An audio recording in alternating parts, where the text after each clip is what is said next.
Hi guys! Welcome to my channel, and for today's video, I would like to share yung way ko this time paano mag-ipon ng pera. So this is one of my example. Ayan. Medyo familiar na siguro kayo dito. So this is just para siyang booklet. Pero ayan, 'di ba? Pero kapag inopen mo, ganyan siya. Ayan. So yung pages kasi nito is 50 pages. So i-multiply natin sa 2. Ayan, kasi nga baliktaran po 'yan. Ayan. So total of 100. So if I'm not mistaken, since napuno na namin ito, so this is total of 10,000 pesos. Ayan. Bale, sa sobrang dami ng bayarin, there's still a way para makapag-ipon in a small, let's say let's start with 50 pesos, 100, 200. Pero kaming binubuo ngayon na tig 500 pesos, pero medyo mabigat siya for us since maraming bills na bayarin. Kaya dito kami nag-start sa 100 para pag may naiwan or merong available sa wallet, easy lang siya.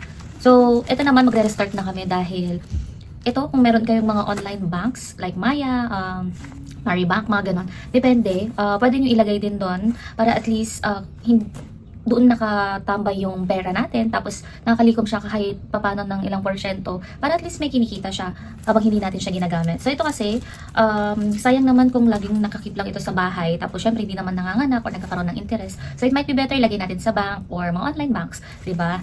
So yun. So ito tatanggalin ko na kasi ito isa-isa. Nandito tayo sa desk. Once again, ganyan siya. So kapag tinanggal, medyo matrabaho lang din talaga kasi tatanggalin mo back to back, ganyan.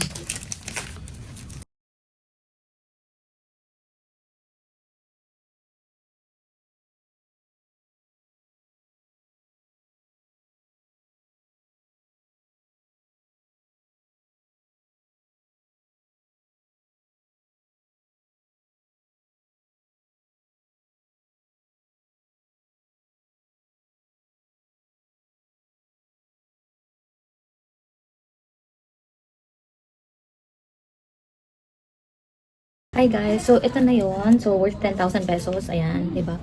Tapos ganito siya guys kapag wala nang laman.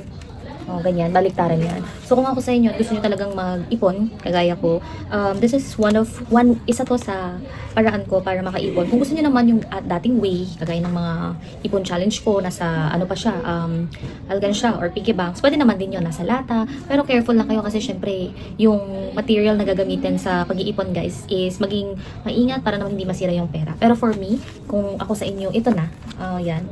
Tapos mahilig din kasi ako before mag-shading, ganyan. Basta nasa inyo naman yun paano yung way ninyo. Pero again, sanayin natin na mag-ipon kasi kailangan natin yan sa life. Okay? Thank you! Have a good one!